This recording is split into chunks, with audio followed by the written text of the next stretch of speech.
आज हम अपने इस वीडियो में चर्चा करेंगे मार्क्सवाद की। मार्क्सवाद का जन्म दार्शनिक कार्ल मार्क्स के विचारों से हुआ है। संसार भर की राजनीति में साम्यवादी दल, मार्क्सवादी चिंतक, प्रगतिवादी साहित्यकार, मजदूर संगठनों के सभी वर्ग किसी न किसी रूप में मार्क्स के विचारों से सर्वहारा मुक्ति मार्क्स के विचारों का अनुगमन करते हैं और उसे विश्व का सर्वहारा का मुक्ति प्रदाता स्वीकार करते हैं। मार्क्स के अनुसार भौतिक जीवन में रोजी रोटी के उत्पादन की पद्धति, उसमें व्यक्ति विशेष की सबसे ज़्यादा भूमिका होती है। इसी से मूल्य बनते हैं। जीविकोपार्जन में अर्थ का महत्व सबसे अधिक है। वही हमारे मूल्यों, मान्यताओं, स्थितियों, मान मर्यादा को अर्थ तथा महत्व देता है। उसी से हमारा आचार शास्त्र बनता है, उसी से व्यक्ति है, उसी से हमारा समाज है, हमारे आपसी संबंध हैं। अर्थ के कारण ही व्यक्ति के आपसी संबंध बनते हैं। अर्थ के कारण ही व्यक्ति और समाज के आपसी संबंध बनते हैं। अर्थ के कारण ही समाज वर्गों में विभाजित होता है। इसी के कारण एक वर्ग तो माई बाप हो जाता है और दूसरा वर्ग उसकी प्रजा बन जाते हैं। मार्क्सवादी इसी पूंजीवादी व्यवस्था का विरोध करते हैं। वो शोषण मुक्त वर्ग विहीन समाज के निर्माण में संघर्षरत रहते हैं। पूंजीवादी व्यवस्था का विरोध करते हैं। मार्क्सवादी इस के सिद्धांत के अनुसार वो वर्गहीन समाज के निर्माण में संघर्षशील रहता है। इस सिद्धांत के अनुसार सारे कार्यों की प्रेरणा उत्पादन है और इसी से सामाजिक संबंध विकसित होते हैं। उत्पादन संबंध बदलते हैं तो सामाजिक संबंध विकसित होते हैं। उत्पादन संबंध बदलते हैं तो सामाजिक संबंध भी बदल जाते हैं। इसी को वर्ग संघर्ष मार्क्स कहते हैं। शोषक वर्ग तथा समाज का आर्थिक राजनीतिक शोषण करता है। श्रमिक सारे धन का उत्पादन करता है, शारीरिक श्रम करता है, पर उसे उसका फल न मिलकर शोषक को उसका फल मिलता है। इसीलिए समाज में वर्गों का संघर्ष अनिवार्य हो जाता है और यही समाज के विकास का आधार भी है। मार्क्सवाद के अनुसार भौतिक जीवन में रोजी रोटी कमाने के प्रकार, उत्पादन की पद्धति, उससे व्यक्ति की स्थिति सबसे महत्वपूर्ण होती है। मार्क्स के अनुसार पूंजीवादी व्यवस्था, वो मार्क्सवाद ने कुछ अपने सिद्धांत प्रस्तुत किए हैं और उनके अनुसार जीविकोपार्जन का सबसे ज़्यादा महत्व है। और जीविकोपार्जन का महत्व इसलिए है कि उसी से हमारे सामाजिक संबंध बनते हैं, वही अर्थ का आधार है। मूल्य बनते हैं, सामाजिक मर्यादा बनती हैं, मान्यताएं बनती हैं और मान्यताओं का महत्व है। उन्होंने कहा कि शोषण मुक्त वर्गहीन समाज का निर्माण किस प्रकार से हो।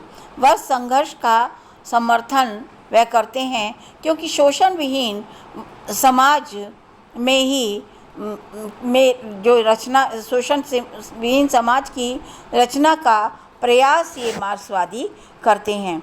पूंजीवादी व्यवस्था का पूंजीपति अपनी पूंजी कारोबार में लगाता है और उसी के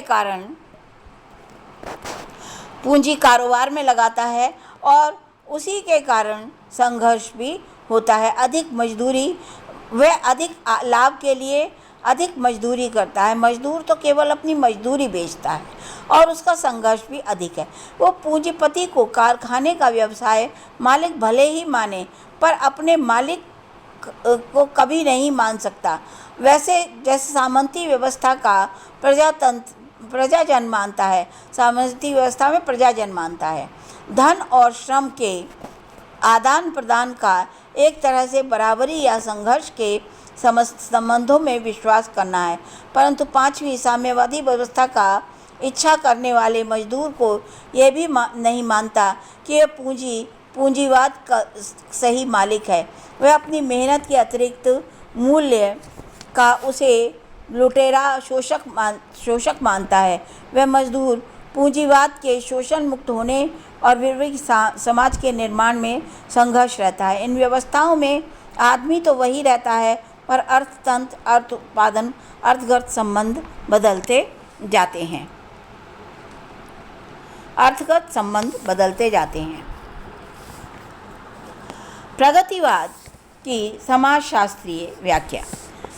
साहित्य में निश्चित वाद के रूप में 1930 के उपरांत ये आया। मार्क्सवादी प्रगतिवादी सिद्धांत का विकास हुआ। साहित्य में गतिशील ऐतिहासिक सामाजिक विकास से संबंधित धारणा का उद्घाटन इसी समीक्षा का आधार है। सचेतन रूप में समाज को बदलने वाले साहित्य की सृष्टि और ध्यान आकर्षित करना इसका काम है,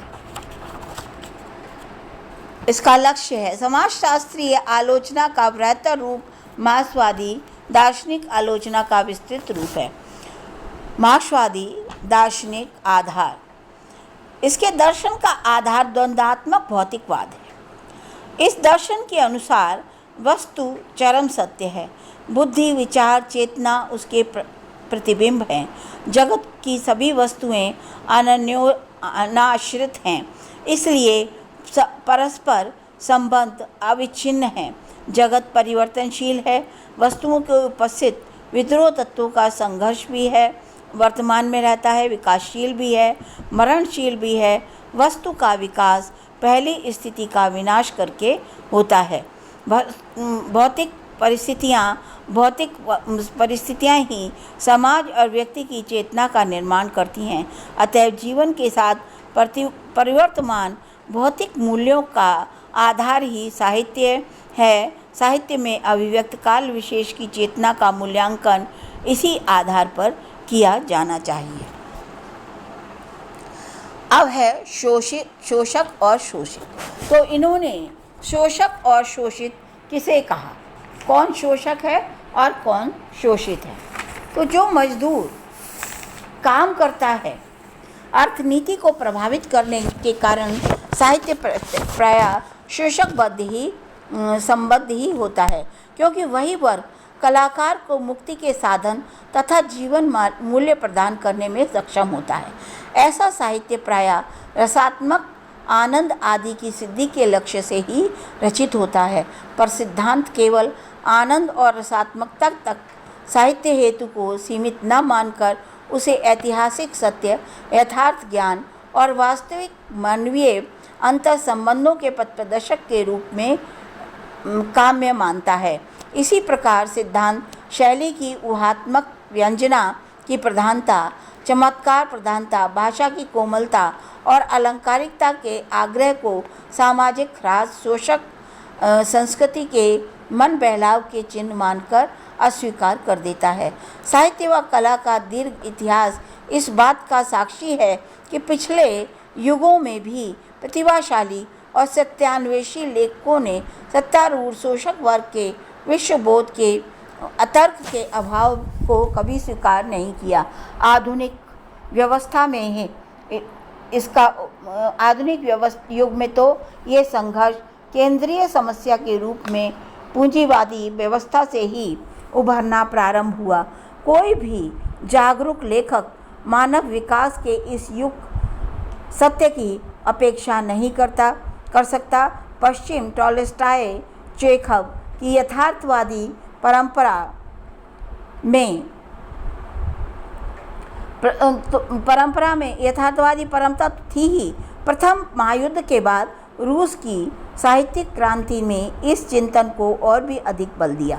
भारत में टैगोर, भारती, इकबाल, शरद, बाल घोष, प्रेमचंद, पंत, निराला जैसे लेखकों ने मार्क्सवादी न होने पर भी युग सत्य का स्वागत किया। 1930 के आसपास पाश्चात्य साहित्य में मार्क्सवादी दृष्टिकोण से प्रभावित प्रगतिवाद की विचारधारा का उत्थान हुआ। इन महान लेखकों में से अनेक ने इस विचारधारा को सहर्ष स्वीकार किया। अपनी रचनाओं में इन्होंने गंभीर मानववाद, सत्यनिष्ठा का परिचय दिया। आधुनिक पाश्चात्य साहित्य में मानवीय और महनीय तथा स्थायी मूल्य इन्हीं लेखकों की देन मानी जाती है। इन यथार्थवादी लेखकों की रचना शैली भले ही एक दूसरे से भिन्न हो, उनके दार्शनिक दृष्टिकोण भी परस्पर भिन्न हैं, पर मानववाद और सत्यनिष्ठा समान है।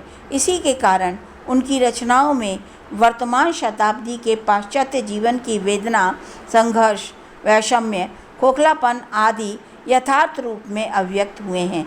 इनके अतिरिक्त वही बड़ी संख्या में रूसी तथा तीसरी दुनिया के लेखक नई समाजवादी मानव के दुर्दमनीय साहस, शौर्य, निर्माण क्षमता, न्याय क्षमता, शांति, प्रेम, जीवन आकांक्षा से साक्षात्कार करवाने में प्रवृत्त हैं। मैक्सिम गोर्की और इसके नए मानव के सत्य और विश्वबोध के ऐतिहासिक कार्य और संघर्ष कलात्मक स्थापन करने वाली साहित्य प्रवृत्ति को सामाजिक यथार्थवाद के नाम से अभिहित करते हैं। और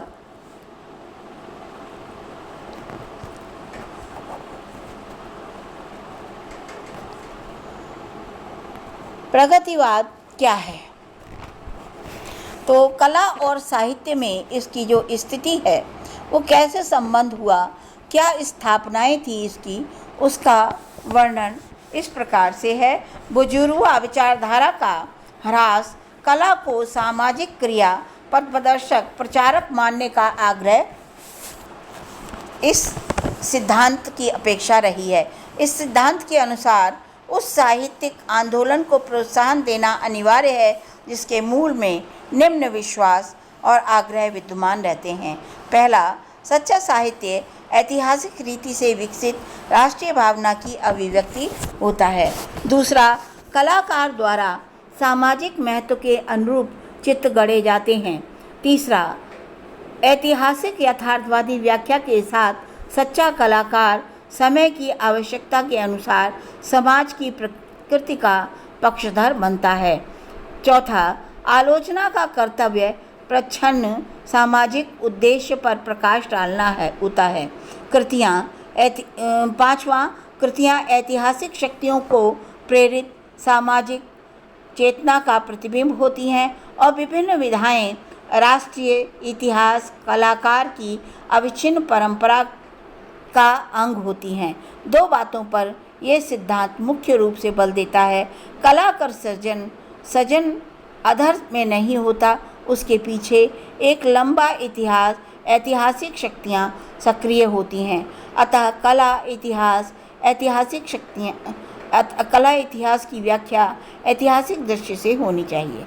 कलाकार की अपनी प्रतिबद्धता और सरोकार के अनुरूप अभिजात्य बुर्जुआ, अर्ध बुर्जुआ, सर्वहारा, अर्ध सर्वहारा वर्गों में विभक्त होता रूप से स्वीकृत होता है। कला को कलाकार के मन के मौज, उसकी निजी अनुभूति तथा सीमित माना जाता है। साहित्य की वैयक्तिक प्रगतिशील विचारधारा के आधार पर क्रांतिकारी वर्ग प्रचार की भी अनिवार्यता की अपेक्षा की जाती है। विचारधारा किसी वर्ग की क्यों न हो, अपने आवरण के अंतर्विरोधों को छिपाए रहती है। साहित्य का यथार्थ इन अंतर्विरोधों की पहचान में निहित होता है। इसी से कवि का व्यक्तित्व उसी भी अंतर्भाव हो जाता है। इस संबंध में डॉक्टर रामविलास शर्मा का मत भी दृष्टिगत करना चाहिए। उनके अनुसार कला का संबंध विचारों के साथ मनुष्य के इंद्रिय बोध, उसके भावों से भी है। विचारों की व्यंजना भाषा के बिना नहीं हो सकती। तब वे व्यक्ति ललित कलाएं जिनमें